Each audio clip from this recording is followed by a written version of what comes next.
حضرت امام حسین تشریف لائے، بچوں سمیت آئے۔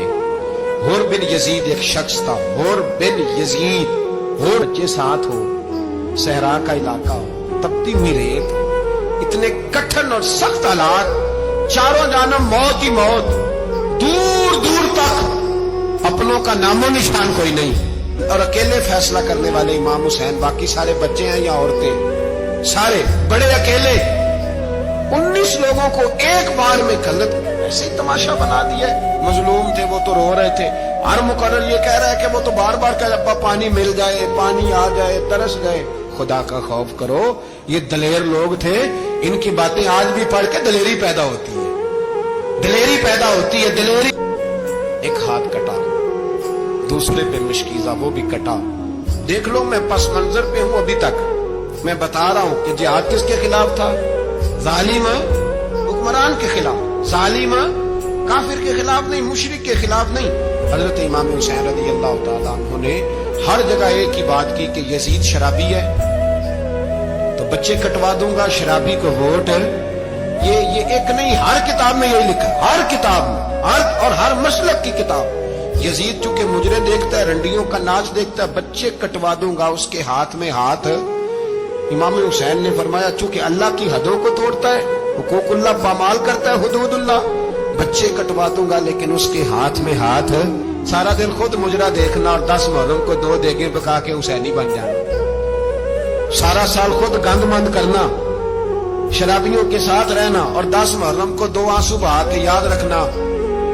میں ہمیشہ کہتا ہوں، پھر کہہ رہا ہوں، اس کے موبائل میں گندے گانے ہیں، گند دیکھتا ہے، شرابی کبابی کا سپورٹر ہے، ووٹر ہے، یا مجرے دیکھتا ہے، آتا جاتا ہے، وہ یاد رکھے قیامت میں امام حسین کا ہاتھ ہوگا، اس کا گریبان ہوگا۔ ہم سے نہ رقم ہوں گے قصیدے یزید کے، ہم لوگ تو حسین کے سیرت نگار۔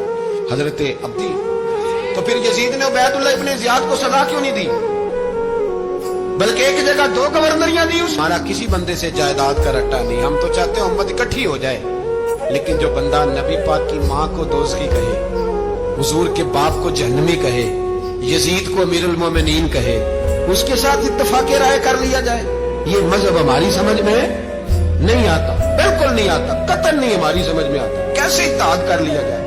یہاں تو میرے بھائی جو ہمارے ابا کا مخالف ہو، اس سے اتحاد نہیں ہوتا، اور جو نبی پاک کے والد کو دوزخی کہے، اس سے اتحاد ہو جائے۔ کہتے ہیں جی وہ جی اتنی فرقہ واریت ہو گئی، ہم کس مسجد میں جائیں؟ 60 پارٹیاں پاکستان میں رجسٹرڈ ہیں جو الیکشن لڑتی ہیں، کبھی کسی بندے کو ٹینشن نہیں ہوئی کہ کس کے پاس جائیں کس کے پاس نہ جائیں، کبھی نہیں کوئی بولا کہ اب وہ بھی کھڑا ہو گیا، وہ بھی، کوئی ٹینشن نہیں۔ مذہب کی باری ٹینشن ہو جاتی ہے، اتنا بڑا مذہب ہوتا ہے بھائی، غلط بندے بھی آ ہی جاتے ہیں بیچ میں، تھوڑا پہچان کے چلنا پڑتا ہے، صحیح کون ہے اور غلط۔ اور یہی تو ہمیں امام حسین نے بتایا ہے کہ مذہب کے اندر ہی تم نے شناخت کرنی ہے کہ بندہ ٹھیک کون ہے اور بندہ غلط۔ یہی تو کربلا ہے، یہی تو امام حسین نے بتایا، کفر اسلام نہیں، حق اور باطل۔ تو سمجھیے درس یہ ہے، درس یہ ہے، پیغام یہ ہے، پیغام یہ ہے، یاد رکھو موت تیزی سے آ رہی ہے، ہمارے ساتھ والے دائیں بائیں والے سب چلے گئے، اسی طرح نمبر لگے گا، ایک دن اعلان ہوگا، ضمیر کے قیدی بن کے زندگی نہ گزارو، بالکل نہ گزارو، یہ تھوڑی سی زندگی ہے دنیا سجن المومن۔ حق بات کرو، حق پہ ڈٹنا سیکھو، دین سمجھو، خبردار رسول پاک صلی اللہ علیہ وسلم کے دین میں ظالم، جابر، فاسق، فاجر کی کوئی گنجائش قطر نہیں ہے۔ اپنے آپ کو سمیٹو، اپنے آپ کو سنبھالو، دین میں اپنا کردار ادا کرنے کی کوشش کرو۔ دین طلب کرتا ہے ہم سے کہ ہم نے دین کو کیا دیا ہے۔ امام حسین نے سارا گھرانہ دین کے لیے دے دیا۔ ہمارا جو بچہ کسی کام کا نہیں رہتا اسے مدرسے داخل کراتے ہیں۔ ہم نے دین اتنا کمزور کر دیا ہے کہ عالم اگر شور نہ کرے، عالم اگر شور نہ کرے، زور نہ کرے، گھٹن والا ماحول ہو گیا، مذہب کی پوزیشن کمزور کر دی۔